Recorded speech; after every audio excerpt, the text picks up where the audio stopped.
सर्वमङ्गलमाङ्गल्ये शिवे सर्वार्थसाधिके शरण्ये त्र्यम्बके गौरी नारायणि नमोस्तुते। శ్రీ మహాగణాధిపతియే నమః. మాచిరాజు భక్తి ప్రేక్షకులందరికీ ఉగాది పండుగ శుభాకాంక్షలు. పరాభవనామ సంవత్సరంలో రాశి ఫలితాన్ని పరిశీలించినట్లయితే మొట్టమొదటి రాశి మేషరాశి. వీరికి ఆదాయం 11, వ్యయం 5, రాజపూజ్యం 2, అవమానం 4.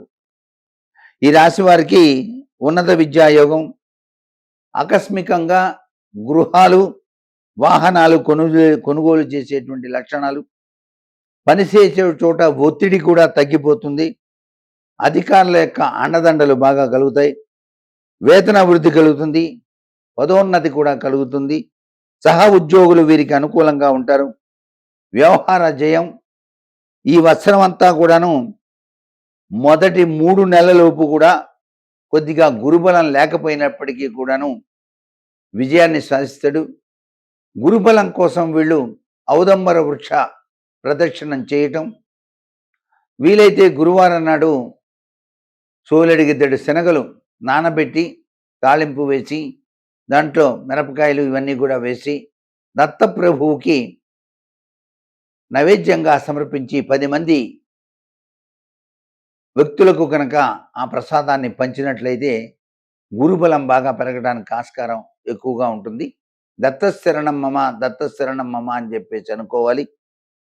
అంతేకాకుండా గురుని యొక్క చతుర్థ స్థాన సంచార కాలం వీళ్ళకి శుభప్రదంగా ఉంటుంది. గృహ నిర్మాణాదుల వలన లాభం, గృహ వాతావరణం అనుకూలంగా ఉంటుంది, గృహ సౌఖ్యం బాగా ఉంటుంది, తల్లి తరపున ఆస్తిపాస్తులు వచ్చే సూచనలు కనిపిస్తున్నాయి, స్థిరాస్తి వ్యాపారులకు అధిక లాభాలు ఉంటాయి, వైద్యులకు ఉన్నత విద్యలకు ప్రోత్సాహకరాలు అందుతాయి, ఆయుర్వృద్ధి, మీకు తగిన శ్రమకు తగిన ఫలితం కూడా వస్తుంది, న్యాయస్థానాల్లో కేసులన్నీ కూడాను చక్కగా వ్యవహార లాభంగా ఉంటాయి. ఈ రాశి వారికి ఈ సంవత్సరం రియల్ ఎస్టేట్ వ్యాపారస్తులకు చాలా లాభం, నూతన నిర్మాణాలు కలిసి వస్తాయి, వ్యాపార నిమిత్తం దూర ప్రయాణాలు చేయాల్సి వస్తుంది, విద్యార్థులు కూడా పోటీ పరీక్షల్లో నెగ్గడానికి ఆస్కారం ఉంది. శనేశ్వరుని యొక్క వ్యయస్థాన సంచారం వలన ఒత్తిళ్లు ఎదుర్కొని క్రమశిక్షణతో అన్నింటా కూడా విజయాన్ని సాధించడానికి ఆస్కారం ఎక్కువగా కనిపిస్తుంది. ఈ యొక్క మేషరాశి వాళ్ళు చేయాల్సిన గొప్ప పని ఏంటంటే శివారాధన చేసుకోవాలి. సోమవారాలు ఉపవాసాలు ఉండాలి. ఉదయం నుంచి రాత్రి వరకు ఉపవాసం ఉండి రాత్రి సమయంలో శివారాధన చేసుకొని భోంచేయాలి. రుద్రాభిషేకం చాలా మంచిది. అలాగే ఆంజనేయ స్వామి వారి యొక్క ఆరాధన, వెంకటేశ్వరుని స్వామి యొక్క పూజ వలన మనోవికాసం పెరుగుతుంది, ఆర్థిక పుష్టి ఇవన్నీ కూడా వస్తాయి. రావి చెట్టు ప్రదక్షిణ మాత్రం మరవకూడదు ప్రతి శనివారం. ఇలా చేస్తే చాలా మంచిదండి. వీళ్ళ యొక్క అదృష్ట సంఖ్య 9, 1, 9వ తేదీల సంఖ్యలు ఆది, సోమ, గురువారాల్లో కలిసినట్లయితే మరింత శుభప్రదంగా ఉంటుంది. వృషభ రాశి. ఈ వృషభ రాశి వారికి ఆదాయం 5, వ్యయం 14, రాజపూజ్యం 5, అవమానం 4. శనేశ్వరుని యొక్క ఏకాదశ స్థాన సంచారం వలన వృత్తి వ్యాపారాలు, వ్యక్తిగత జీవితం ఆశావహంగా ఉంటుంది, ముందు చూపుతో పనులు పూర్ణవంతంగా ఉంటాయి, ఆరోగ్యం సాధారణంగా ఉంటుంది, ప్రణాళికలు అనేటువంటివి దీర్ఘకాలిక లక్ష్యాలను పూర్తి చేస్తారు, వ్యాపార భాగస్వాములతో స్థిరమైన పొత్తులు సమన్వయం కూడా జరుగుతుంది. జూలై నెలాఖరు నుండి డిసెంబర్ ప్రారంభం వరకు శని వక్రించడం వలన ఆర్థిక ప్రయోజనాలు కొద్దిగా తగ్గుతాయి. కాబట్టి శనికి సంబంధించిన పూజ చేయించుకోవాలి. జమ్మి చుట్టూతా 21 ప్రదక్షిణాలు చేయాలండి వీళ్ళు. అది కూడా శనివారం నాడు చేస్తే చాలా మంచిది. జమ్మి ఆకులు తీసుకెళ్ళి శనీశ్వరుడి యొక్క పాదాల దగ్గర ఉంచి నమస్కారం చేస్తూ చమగ్నిరగ్ని విస్కరశ్చన్న సపతు సూర్య సంవాతో వాత్మర పాపశ్రిత అనే మంత్రాన్ని చదివితే చాలా మంచిది. ఈ రాశి వారికి వ్యక్తిగత గుర్తింపు కూడా వస్తుంది. వృత్తిలో రాణిస్తారు. న్యాయాధికారులకు, ఉన్నతాధికారులకు గుర్తింపు ఉంటుంది. అందరి నుంచి కూడా ప్రశంసలు పొందుతారు. అలాగే అకౌంట్ రంగంలో వారికి తగినంత ఆదాయం వస్తుంది. సిమెంటు, ఇనుము ఇవన్నీ కూడా బాగా కలిసొస్తాయి. షేర్లు, పెట్టుబడులు సామాన్యంగా ఉంటాయి. రైతన్నలకు చాలా అనుకూలంగా ఉంది. విద్యార్థులు తమ చదువులో విజయాన్ని సాధిస్తారు అని చెప్పేసి ఈ రాశి యొక్క ఫలితాన్ని బట్టి మనం అంచనా వేయచ్చు. ఈ సంవత్సరం వృషభ రాశి వాళ్ళు తప్పనిసరిగా శివాభిషేకంతో పాటుగా శనికి సంబంధించినటువంటి దశరథ కృత శని స్తోత్ర పఠనం చేయడం చాలా మంచిది. వీళ్ళ అదృష్ట సంఖ్య 8, 2. కాబట్టి బుధ, శుక్ర, శనివారాలు కలిస్తే మరింత అనుకూలంగా ఉంటుంది. తదుపరి రాశి మిథున రాశి. మిథున రాశి వారికి ఆదాయం 8, వ్యయం 11, రాజపూజ్యం 1, అవమానం 7. కర్కాటకం గురుని ఉచ్చ సంచారం జరగడం చేత వాక్ పటిమకు, సంపదల వృద్ధికి నిలయంగా మారుతుంది. అధికారం, హోదా ఈ రాశి వారికి లభ్యపడతాయి. మధురమైన స్వరంతో ఇతరులను ఆకట్టుకునే లక్షణాలున్నాయి. ఫైనాన్స్, మార్కెటింగ్, బ్యాంకింగ్ ఉద్యోగాల్లో బాగా రాణిస్తారు. ఉద్యోగులకు ప్రమోషన్, వృద్ధి అవకాశాలు బాగా కనిపిస్తున్నాయి. రచన నైపుణ్యత బాగా పెరుగుతుంది. పరిశోధన తత్వం విరాజిల్లుతుంది. విదేశీ మార్గ ద్రవ్యం, గుర్తింపు లభిస్తాయి. శనీశ్వరుడు దశమ స్థానం సంచారం వలన ధార్మికవంతమైనటువంటి జీవితం గడపాలని చెప్పేసి భావన చేస్తారు. అనేక ఒత్తిళ్లు తట్టుకుంటారు. పబ్లిక్ సర్వీస్ కమిషన్ పరీక్షల్లో విద్యార్థులు రాణించి ఉన్నత ఉద్యోగాల్ని సాధించడానికి రాశి వారికి ఆస్కారం అత్యధికంగా కనిపిస్తుంది. మిథున రాశి వారికి గ్రూప్ 1 ఎగ్జామ్స్కి వీళ్ళు అర్హులుగా కనిపిస్తున్నారు. మిథున రాశి వాళ్ళు పొదుపుతో కూడినటువంటి ఆదాయం అవసరానికి ఉపయుక్తంగా ఉంటుంది. వీళ్ళందరికీ కూడా బాగుంటుంది. రైతన్నలకు కూడాను చాలా చక్కగా ఉంది. రియల్ ఎస్టేట్ రంగం వాళ్ళకి, వైద్యులకు, న్యాయస్థానాధీశులకు అందరికీ కూడా అద్భుతం, ఆనందం అమోఘంగానే కనిపిస్తున్నది ఈ రాశి రీత్యా అని చెప్పేసి మనం భావించాల్సి ఉంటుంది. ఈ మిథున రాశి వారికి శాస్త్రరీత్యా కనుక పరిశీలన చేసినట్లయితే వీళ్ళు ఆంజనేయ స్వామి వారిని కొలవాలి బాగా. మర్కటేశ మహోత్సాహ సర్వశోక వినాశక శత్రున్ సంహార మాం రక్ష శ్రీయం దాసే మే ప్రభో అని చెప్పేసి ధ్యానం చేయటం చాలా మంచిది. అదృష్ట సంఖ్య 3, 2. శని, ఆది, సోమవారాలు కలిసి వస్తాయి. కర్కాటక రాశి యొక్క ఫలితాన్ని కనుక చూసినట్లయితే ఆదాయం 2, వ్యయం 11, రాజపూజ్యం 4, అవమానం 7. గురు సంచారం వీళ్ళకి చాలా శుభప్రదంగా ఉందండి. ఉద్యోగ వ్యాపారాల్లో మంచి ప్రయోజనాన్ని సాధిస్తారు. ఉన్నతవంతమైనటువంటి ఆలోచనలు, ఆత్మవిశ్వాసం బాగా పెంపొందుతుంది. ప్రతిష్టాత్మకమైనటువంటి పదవిని కూడా పొందే ఆస్కారం వీళ్ళకి కనిపిస్తున్నది. విదేశాలకు వెళ్ళటానికి చాలా అనుకూల వాతావరణం.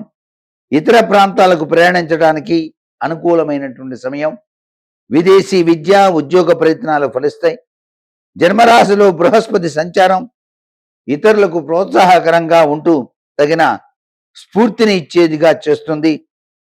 రాహుకేతువులు డిసెంబర్ వరకు సంచారం చేయటం వలన అష్టమ, ద్వితీయ స్థానాలందు సామాన్యంగా ఉంటుంది. ఏ పని తలపెట్టినప్పటికీ కూడా నిర్లిప్తత అనేది గోచరిస్తూ ఉంటుంది. కర్కాటక రాశి వారికి అదృష్ట సంఖ్య 2, 7.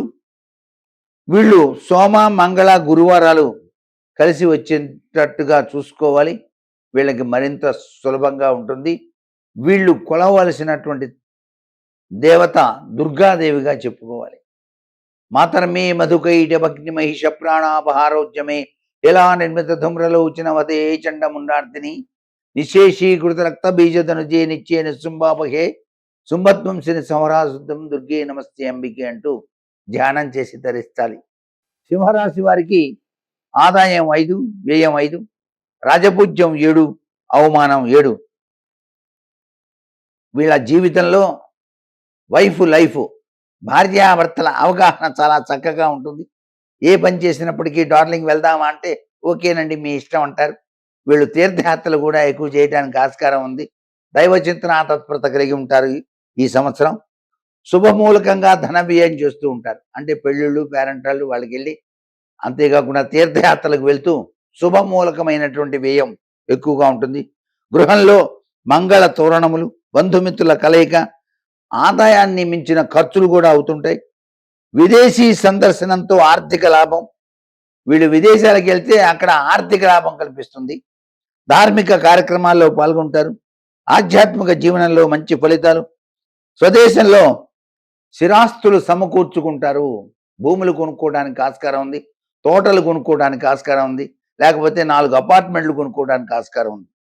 వృత్తి వ్యాపారాల్లో క్రమేపీ అభివృద్ధి పనులు ఆలస్యం. వ్యయస్థానమందు గురుని స్థితి వలన సంతానం సృజనాత్మకంగా చదువుల్లో రాణింపు. పోటీ పరీక్షల్లో ఉత్తీర్ణత. సంతానం బాగా చదువుతుంటే తల్లిదండ్రులు కావాల్సింది ఏముందండి? ఆహా ఓహో మా అబ్బాయి బాగా చదువుతున్నాడు అనుకుంటారు, మా అమ్మాయి బాగా చదువుతుంది అనుకుంటారు. కాబట్టి ఈ రాశి యొక్క సంతానం చాలా చక్కగా ఉత్తీర్ణత కలిగి ఉంటారు.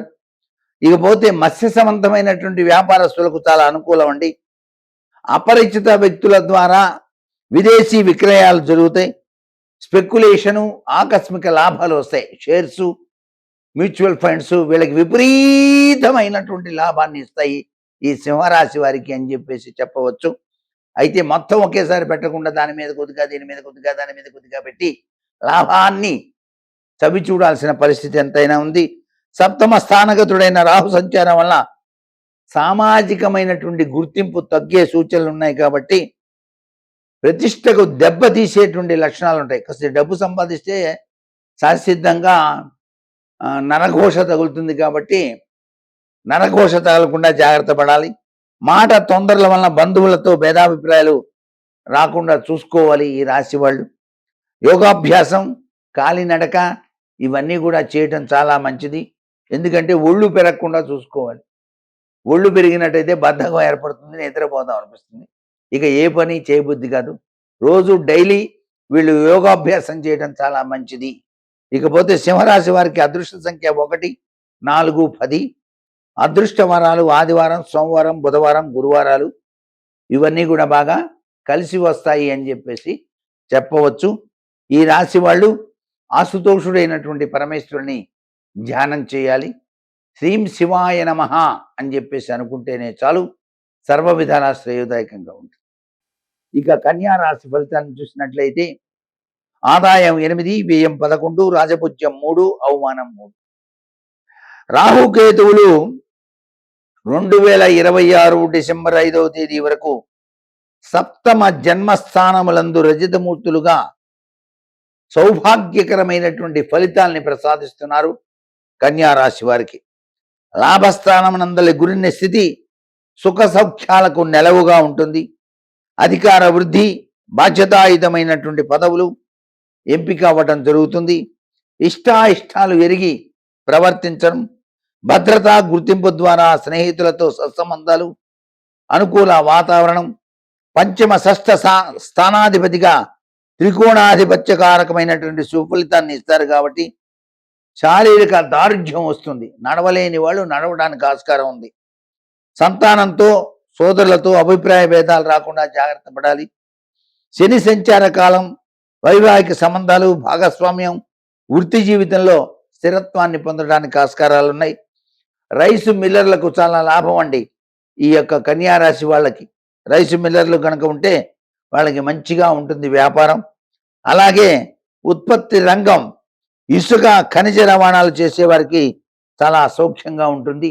వడ్డీ వ్యాపారస్తులకు కూడాను చాలా అనుకూలమైనటువంటి పరిస్థితులే వస్తున్నాయి.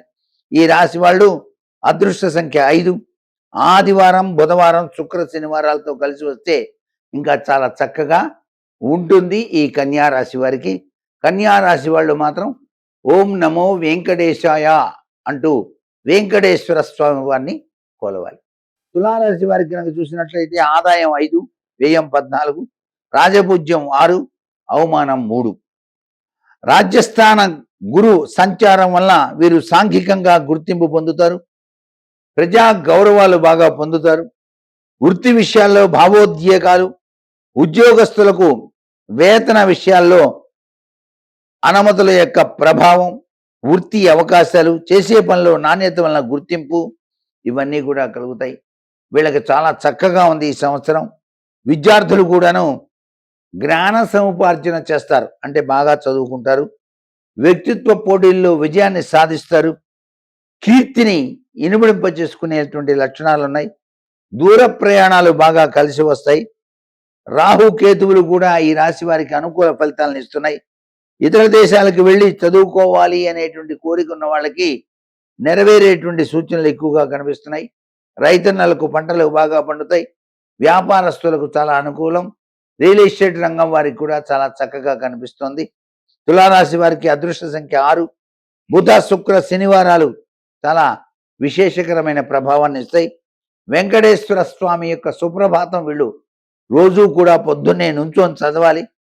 అలా చదివినట్లయితే వీళ్ళ పైన నరఘోష తగ్గిపోతుంది, కలిదోషాలు తొలగిపోతాయి వీళ్ళకి అని చెప్పేసి చెప్పవచ్చు. వృశ్చిక రాశి ఫలితాన్ని కనుక చూసినట్లయితే ఆదాయం 11, వ్యయం 8, రాజపూజ్యం 2, అవమానం 6.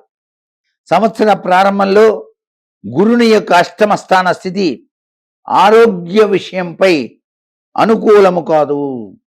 వీళ్ళకి అనారోగ్యం చేయడానికి ఆస్కారం ఉంది కాబట్టి కొద్దిగా జాగ్రత్తగా ఉండాలి ఈ వృశ్చిక రాశి వాళ్ళు. అంటే హెడేక్ రావడానికి, తల నరాలు, మెడ నరాల నొప్పులు, ఉదర సంబంధమైనటువంటి అనారోగ్యాలు రావడానికి ఆస్కారం ఉంది. ఆయుర్వృద్ధి మంత్రాన్ని చదువుకోవాలి వీళ్ళు. అంతేకాకుండా అఘోర పాశుపత ఆరోగ్యం, అఘోర ఆరోగ్య పాశుపత హోమం నిర్వహించుకోవడం చాలా మంచిది. సాంస్కృతిక జ్ఞానం, ఉన్నత విద్యలో రాణించడం, వారసత్వ విషయాల్లో ముందంజ వేయటం వలన ధనవృద్ధి బాగా కలుగుతుంది. పంచమ స్థాన శని క్రమశిక్షణ పట్టుదలతో కార్య సాధకులుగా తీర్చిదిద్దుతారు. సృజనాత్మకమైనటువంటి ఆలోచనలు బాగా మెండుగా ఉంటాయి. రైతులకు మాత్రం పంటలు బాగా కలిసి వస్తాయి ఈ రాశి వాళ్ళకి. వ్యవసాయ అనుబంధ పరిశ్రమల వారికి, యాంత్రిక పరిశ్రమల వారికి కూడా ఆదాయ మార్గాలు పెరుగుతాయి. భూక్రయ విక్రయ మధ్యవర్తులకు, స్థిరాస్తి వ్యాపారులకు రాణింపు వస్తుంది. స్వతంత్ర వృత్తుల వారికి గౌరవ మర్యాదలు బాగా పెరుగుతాయి. వివాహాది శుభయోగాలు కూడాను ఈ రాశి వారికి కలుగుతాయి. వృశ్చిక రాశి వారికి అదృష్ట సంఖ్య 9, 5, 8. వీళ్ళు సోమవారం, గురువారం, మంగళవారం చాలా బాగా ప్రయోజనకారిగా ఉంటుంది. వీళ్ళు తప్పనిసరిగా శివాభిషేకం చేయించుకోవాలి. అఘోర ఆరోగ్య పాశుపత హోమం నిర్వహించుకోవాలి. ఇది నిర్వహించుకోవాల్సిన వాళ్ళు అమరావతిలో ఉన్న నన్ను సంప్రదించండి. అక్కడ మీకు అన్ని ఏర్పాట్లు చేసి చక్కగా హోమాన్ని నిర్వహిస్తాం. ధనురాశి యొక్క ఫలితాలు కనుక చూస్తే ఆదాయం 14, వ్యయం 11, రాజపూజ్యం 5, అవమానం 6. వత్సరారంభంలో వివాహ విషయాల్లో అనుకూలత, సామాజికంగా గుర్తింపు ఉంటుంది. వ్యాపారస్తులకు నూతన భాగస్వామ్యులతో కలిసి బాగా అధికారం సంపాదిస్తారు. అధికారుల మన్నన కూడా లభ్యపడుతుంది. ఆరోగ్యం బాగుంటుంది. స్నేహపూర్వక సత్సంబంధాలు పెరుగుతాయి. విలాసవంతమైన జీవితం, సంపద, జ్ఞానం, ఉన్నత స్థాయి జీవన శైలి, సామాజిక గౌరవం, సంతోషకరమైన వివాహ జీవితం, గొప్ప సాంప్రదాయబద్ధమైనటువంటి విషయాల పట్ల అవగాహన వస్తాయి. అర్ధాష్టమ శని సంచారం వలన ఈ రాశి వారిపై అన్ని విషయాల్లోనూ కూడా ప్రభావాన్ని సూచిస్తుంది. రాజకీయ నాయకులకు సరైన సమయం కాదు. వ్యవహార ప్రతిబంధకాలు ఎదురవుతాయి. న్యాయ సంబంధ కోర్టు సమస్యలు, వృత్తి వ్యాపారాల్లో కొన్ని ముఖ్యమైన మార్పులు, వాహన ప్రమాద సూచనలు కనిపిస్తున్నాయి. కాబట్టి అర్ధాష్టమ శని నుంచి బయటపడటానికి వీళ్ళు శనికి సంబంధించినటువంటి దశరథ కృత శని స్తోత్ర పఠనం ప్రతినిత్యం కూడాను జపించాలి. సమగ్నిరగ్ని విస్కరచ్ఛన్న సపద సూర్య సంవాతో వాత్ప్రపాపశ్రిత అనేటువంటి మంత్రాన్ని 108 సార్లు పఠించడం సర్వే సర్వత్రా కూడా శుభదాయకం. హనుమాన్ చాలీసా పారాయణ చేయడం చాలా మంచిది. రైతన్నలకు మేలు, విద్యార్థులకు మేలు కలుగుతుంది. రాజకీయ నాయకులు మాత్రం చాలా జాగ్రత్తగా ఉండాలి. అదృష్ట సంఖ్య 3, 8, 9. వీళ్ళకి బుధవారం, శుక్రవారం, శనివారాలు కలిసి వస్తాయి. ఇంత గొప్ప విశేషకరమైన ప్రభావంలో వీళ్ళు తప్పనిసరిగా శివధ్యానంతో పాటుగా శనీశ్వరుని యొక్క మూలమంత్రాన్ని కూడా జపించడం సర్వవిధ శ్రేయోదాయకం. మకర రాశిని కనుక చూసినట్లయితే ఆదాయం 2, వ్యయం 8, రాజపూజ్యం 1, అవమానాలు 2. గురుడు చాలా గొప్పగా పనిచేస్తాడు ఈ రాశి వారికి. వివాహం, జీవిత భాగస్వామి, అన్ని రకాల వర్తక వ్యాపారాలు లేదా చట్టపరమైన భాగస్వామ్యాలకు ఇవన్నీ కూడా పొందడంలో దిగ్విజయాన్ని సాధిస్తారు. అవివాహితులకు వివాహం జరుగుతుంది.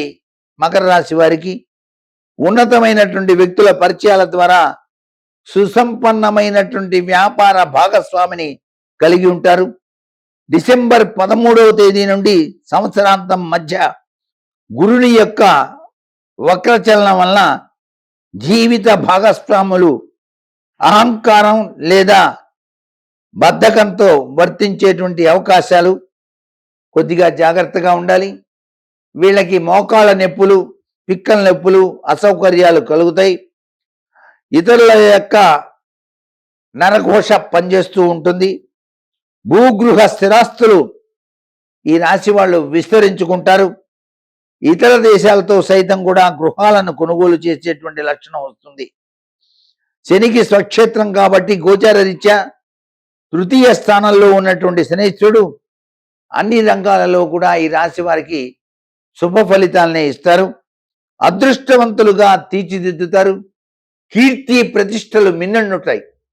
విశ్వవిఖ్యాతిగాంచడానికి ఆస్కారం ఉంది. సినిమా రంగాలు, టీవీ రంగాల్లో పనిచేసే వాళ్ళకి చెప్పలేనంత అదృష్టం కూడా పట్టి తీరుతుంది. యూట్యూబ్ ఛానల్ నడిపేటువంటి మకర రాశి వాళ్ళకి డబ్బులే డబ్బులు అని చెప్పేసి చెప్పడంలో ఏమాత్రం సందేహం లేదు. విలాస జీవన విధానానికి కించెత్తు అలవాటు పడే లక్షణాలు కూడా వస్తున్నాయి. ఆత్మవిశ్వాసం మీ వ్యక్తిత్వంలోకి తిరిగి వస్తుంది. జీవితంలో మంచి విజయాల్ని సాధిస్తారు అని చెప్పేసి చెప్పవచ్చు. అయితే రాహు సంచార ప్రభావం వలన ముఖ కవళికలు కొద్దిగా మారతాయి. అంటే చక్కగా నీట్గా యాక్టివ్గా ఉండేటువంటి వాళ్ళు ముఖాన్ని చూసినప్పుడు కొద్దిగా ఏదుగా ఏంటి అట్లా చిక్కిపోయాడు మనిషి అన్నట్టుగా అవుతుంది. కొద్దిగా జాగ్రత్తగా ఉండండి. అంతేకాకుండా భీతి కలిగించేటువంటి వార్తలు కూడా వినాల్సి వస్తుంది. ఇతర దేశాలు సంధించడానికి వీసాలు సంపాదిస్తారు. విద్యార్థులకు దూర ప్రాంతాలలో చదువులకు వీసాలు సులభంగా పొందగలుగుతారు. మకర రాశి వారికి అదృష్ట సంఖ్య 8, 4. శుక్ర శనివారాలు బాగా కలిసి వస్తాయి. వీళ్ళు తప్పనిసరిగా నవగ్రహ స్తోత్రం ప్రతినిత్యం కూడా చదువుకోవాలి. ఆదిత్యాయ చ సోమాయ మంగళాయ బుధాయ చ గురు శుక్ర శనిశ్చ రాఘవే కేతవే నమః అని. కుంభరాశి యొక్క ఆదాయం 2, వ్యయం 8, రాజపూజ్యం 4, అవమానం 2. వ్యవసాయదారులకు ఈ రాశిలో ఉన్నటువంటి వాళ్ళకి చాలా అనుకూలంగా ఉందండి. క్రమశిక్షణతో కృషి చేస్తారండి. అధిక దిగుబడి వలన తగిన ఆదాయాన్ని సంపాదిస్తారు. వైద్య సహాయం అందడంలో స్వస్థత కలుగుతుంది. ఆరోగ్యం బాగా రాణించి ఆర్థిక వృద్ధి కలుగుతుంది. చేసేటువంటి ఉద్యోగ వ్యాపారాల్లో సహచరులతో సంఘర్షణలు వచ్చే అవకాశం ఉంటుంది. శ్రమించి ధైర్యంతో విజయం సాధిస్తారు. సామాజిక సేవకు అంకితమయ్యే సూచనలు కనిపిస్తున్నాయి. ఆర్థిక వెసులుబాటు, రుణాలు, అనారోగ్యం వలన చికాకులు, శత్రువులు ఎక్కువవటం ఇవన్నీ కూడాను తరచూ జరుగుతాయి. కోళ్ల పరిశ్రమ, మత్స్య ఉత్పత్తిదారులకు, స్టోను, క్రషర్స్, మైనింగ్ వ్యాపారులకు ఆదాయం బాగా పెరుగుతుంది. ఈ రాశి వాళ్ళకి నిర్మాణ రంగం వారికి ఒడిదుడుకులు, వృత్తి వ్యాపారాలు సామాన్యం. అలాగే ఇనుము, ఉక్కు, మెషిన్, టూల్స్ పరిశ్రమల వారికి బాగుంటాయి. చేతి వృత్తుల వారికి, మధ్య తరహా పరిశ్రమల వారికి ఆదాయం బాగా సమకూరుతుంది. కుంభరాశి వారికి శనీశ్వరుడు ద్వితీయ స్థానమందు మిశ్రమ ఫలితాలను ఇస్తున్నాడు. ధన విషయంలో మాత్రం పొదుపు చాలా అవసరం. ఈ రాశి వాళ్ళు బాగా నేర్చుకోండి. వాగ్ధోరణి మంచి మాటలకు పరిమితం చేసుకోవాలి. వాగ్ధోరణిలో మీరు జాగ్రత్తగా ఉండాలండి. ఇష్టం వచ్చినట్టు మాట్లాడకూడదు. ఇతరుల యొక్క వ్యక్తిగత విషయాల్లో జోక్యం వికటిస్తుంది. కంపెనీ షేర్లలో పెట్టుబడి నిలబడి ఉంటాయి. ఈ రాశి వారు భ్రమలకు లోనయ్యే అవకాశం ఎక్కువ ఉంది. ఇతరుల విషయాల్లో తలదూర్చి హద్దుమీరి ప్రవర్తించడం మంచిది కాదు. భవిష్యత్తు గురించి ఎక్కువగా ఊహాగానాలు చేయడం లాంటివి చేస్తారు. జన్మరాశిలో రాహువు ఉండటం చేత ముఖార విందల్లో కించిత్తు కళ తగ్గుతుంది. అధిక ధన వ్యయం చేసేటువంటి సూచనలు కూడా ఉన్నాయి. అందుచేత అదృష్ట సంఖ్య ఈ రాశి వాళ్ళకి 8, 2, 3, 7. బుధవారం, శుక్రవారం, శనివారాలు బాగా కలిసి వస్తాయి అని చెప్పేసి చెప్పవచ్చు. కుంభరాశి వారు తప్పనిసరిగా శివార్చన చేసుకోవాలి ప్రతినిత్యం. పాదరసలింగం, నమక చమక పారాయణాలతో అభిషేకార్చన చేయడం చాలా మంచిది. తీర్థక్షేత్రాలు సందర్శించడం వలన మానసిక శాంతి వస్తుంది. ఇక చివరిగా మీనరాశి, ఆదాయం 14, వ్యయం 11, రాజపూజ్యం 7, అవమానం 2. జూన్ నెల ఆరంభం నుంచి గురుని యొక్క పంచమ స్థాన సంచారం చాలా ఆశావహంగా కనిపిస్తోంది. కుటుంబ వృద్ధి, సత్సంతానం ఇవన్నీ కూడా కలుగుతాయి. రాహువు వ్యయస్థానంలో అనవసర ఖర్చులను, విదేశీ ప్రయాణాలని కూడా సూచిస్తున్నాడు. వ్యాపారాల్లో పెట్టుబడులు తగ్గించడం మంచిది. ఆధ్యాత్మిక విషయాలకు ప్రాధాన్యత ఇవ్వాలి ఈ రాశి వాళ్ళు. పూర్వపుణ్యం వల్ల ఆకస్మిక ఉపద్రవాల నుండి రక్షణ, అపమృత్యు దోష నివారణ, దైవబలంతో అన్నిటా కూడా రాణిస్తారు. సద్గుణవంతులైనటువంటి సంతానం వలన ఆనందాన్ని పొందుతారు. రాహు సంచారం వల్ల సంవత్సరారంభంలో ప్రతి పని కూడా ప్రారంభంలో అడ్డంకులు వస్తాయి. అబద్ధాలు చెప్పడం, జూదంలో నష్టపోవటం, ఇతరులపై దౌర్జన్యం, మోసం చేస్తారు. దొంగతనం వంటి నేరాలతో ఆరోపణలు ఉంటాయి. మానసిక సమస్యలు, నిద్రలేమి, రుద్రాభిషేకం వలన అపమృత్యు దోష నివారణ జరుగుతుంది. మీనరాశి వాళ్ళు మాత్రం చాలా జాగ్రత్తగా ఉండాలి ఈ సంవత్సరం. విద్యార్థులు కానివ్వండి, వ్యాపారస్తులు కానివ్వండి, ఏ వ్యాపారం చేసే వాళ్ళైనా సరే చాలా జాగ్రత్తగా ఉండి అదృష్టం వరించాలి అంటూ భగవంతుని వైపు మనసు లగ్నం చేసి I am getting day by day by the grace of God అంటూ నిద్ర నుంచి లేవాలి. అలాగే అంతా పరమాత్మ లీల అనేటువంటి భావన పరంపరతో మనసును గట్టిగా చేసుకొని భాష మాట్లాడేటువంటి విషయంలో కూడాను రౌద్రం పనికి రాకుండా దైవ చింతనా తత్పరతో గడపడం ఈ రాశి వారికి సర్వ విధాల శ్రేయోదాయకం. అదృష్ట సంఖ్య 7, గురు, సోమ, మంగళవారాలు కలిసి వస్తాయి. ఆంజనేయ స్వామి ఆరాధన, దుర్గాదేవి ఆరాధన, శివారాధన చేయటం సర్వ విధాల శ్రేయోదాయకంగా చెప్పాల్సి ఉంటుంది. ఇక్కడ కొద్దిగా అందరూ తెలుసుకోవాల్సింది ఒకటి, కేవలం రాశి ఫలితాలని చూసి వామ్మో వాయో అని చెప్పేసి అనుకోవాల్సిన పని లేదు. ఎవరి జాతక చక్రరీత్యా వారి యొక్క లగ్న బలాన్ని అనుసరించే జీవితం నడుస్తుంది తప్ప కేవలం రాశి ఫలితాల మీద పూర్తిగా ఆధారపడి ఈ సంవత్సరం నాకు బాగలేదు వామ్మో, ఆదాయం తగ్గింది, వ్యయం పెరిగింది అని బాధపడకండి. అలాగే అన్నిటికీ మించి కాలస్వరూపుడైనటువంటి పరమేశ్వరి ధ్యానం చేయటం సర్వవిధ శ్రేయోదాయకం. చైత్రశుద్ధ పాడ్యమి తెలుగు సంవత్సరాదిగా మనమంతా కూడాను ఆచరిస్తూ ఉన్నాం తరతరాలుగా. ఈ పండుగ ఆర్యుల నాగరికత లక్షణాల నుంచే ప్రారంభమైంది అని చెప్పేసి కూడా శాస్త్రం.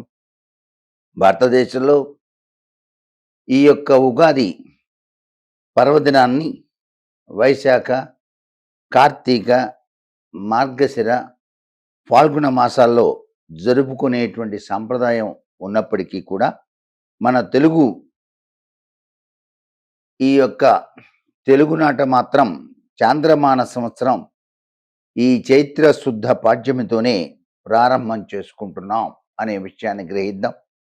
ఈనాడే బ్రహ్మదేవుడు ఉత్తర ప్రాంతం వారు విక్రమార్క శకం, దక్షిణాన శాలివాహన శకం అనుసరిస్తూ ఉన్నారు. అయినప్పటికీ పురాణ ఇతిహాసాలని బట్టి మనం ఆలోచించినట్లయితే ఈ తిథినే సంవత్సర ఆరంభంగా భావించాల్సి వస్తుందన్నమాట. చాంద్రమానాన్ని అనుసరించే తెలుగువారు ఈ చైత్ర శుద్ధ పాడ్యమి తిథినే సంవత్సరారంభ దినంగా ఆచరించడం, అనాది కాలంగా వస్తున్నటువంటి సంప్రదాయం కాబట్టి ఉగాది నాడు ప్రతి ఒక్కరూ ఆచరించవలసినటువంటి విధి విధానాలు ఏమిటి అనే విషయాన్ని మాత్రం బాగా గుర్తుపెట్టుకోవాలి ప్రతి ఒక్కరూ కూడా. ఈరోజు మనం ఆచరించవలసిన ముఖ్యమైన విధి ఏంటంటే ప్రతి గృహ ధ్వజారోహణం అని చెప్పేసి. అంటే ఎవరి ఇంటి ముందు వాళ్ళు చక్కగా కలాపి చల్లి ఊడ్చి ముగ్గులు వేసిన తర్వాత గోమయంతో ఒక ప్రాంతంలో చక్కగా అలికి ఒక పొడుగాటి కర్ర తీసుకొని ఆ కర్రకు పసుపు కుంకుమ రాసి ఒక జెండాను అమర్చాలి. ఈ విధంగా జెండాను అమర్చి దానికి హారతి ఇవ్వటం అన్నమాట. ఈ విధంగా కనుక చేసినట్లయితే సర్వదేవతలు కూడాను ఆ ఇంట్లోకి ప్రవేశిస్తారు అని చెప్పేసి శాస్త్రం. కాబట్టి ఉగాది నాడు ముఖ్యంగా ఆచరించవలసింది దంతధావనం అయిన తర్వాత చేయవలసిన ప్రక్రియ ఇది. తదుపరి తైలాభ్యంగన స్నానం ఆచరించాలి. తైలాభ్యంగనం అంటే నువ్వుల నూనె తలకు శరీరానికి బాగా చక్కగా రాసుకొని తూర్పు వైపు తిరిగి కూర్చొని రాసుకోవాలి. అలా రాసుకున్న తర్వాత సున్నిపిండితోటి చక్కగా నలుగు పెట్టుకొని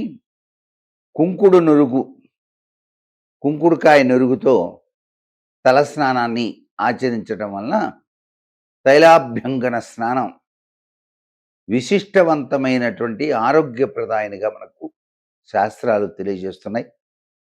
ఇకపోతే నూతన వస్త్రాలు అనేటువంటివి ఉగాది నాడు తప్పనిసరిగా ప్రతి ఒక్కళ్ళు కూడాను ధరించాలి. నూతన వస్త్రం మాకు ఇప్పుడు కుదరట్లేదండి అంటే కనీసం హ్యాండ్ కర్చీఫ్ అయినా సరే కొనుక్కోవాలి. ఆ రోజు నూతన వస్త్రం అనేటువంటిది చాలా అవసరం. అలాగే ఛత్ర చామరాది స్వీకరణ కూడా చేస్తూ ఉంటాం. గొడుగు, ఛత్రం ఇవన్నీ కూడా కొనుగోలు చేయటం జరుగుతుంది. తర్వాతే దేవతార్చన చేస్తాం. దేవతార్చన చేసేటప్పుడు అండి తప్పనిసరిగా బ్రహ్మదేవుడికి నమస్కారం చేసుకోవాలి. ఉగాది నాడే బ్రహ్మదేవుడిని మొట్టమొదటిసారిగా కొలిచేది. ఎందుకంటే సృష్టి ఆయన నుంచి ప్రారంభమైందని, ఆయనే ఈ యొక్క విధి విధానాన్ని మనకు అందించాడని, బ్రహ్మదేవుడు ఉగాది పండుగ ఎప్పుడు అని చెప్పేసి తెలియజేశాడు అని చెప్పేసి. కాబట్టి బ్రహ్మదేవుడిని కొలుస్తాం. తదుపరి మన ఇష్టమైనటువంటి దేవతారాధన పూర్తి చేసి లక్ష్మీదేవికి ఆగమనం చెప్తాం.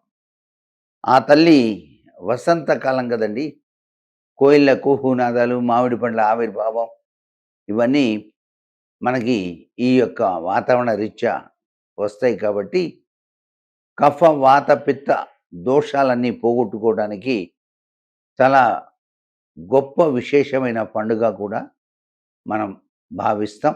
అందుకే నింబ కుసుమ భక్షణ అని చెప్పేసి ఉగాది పచ్చడిని తయారు చేస్తాం. అది కూడాను వేప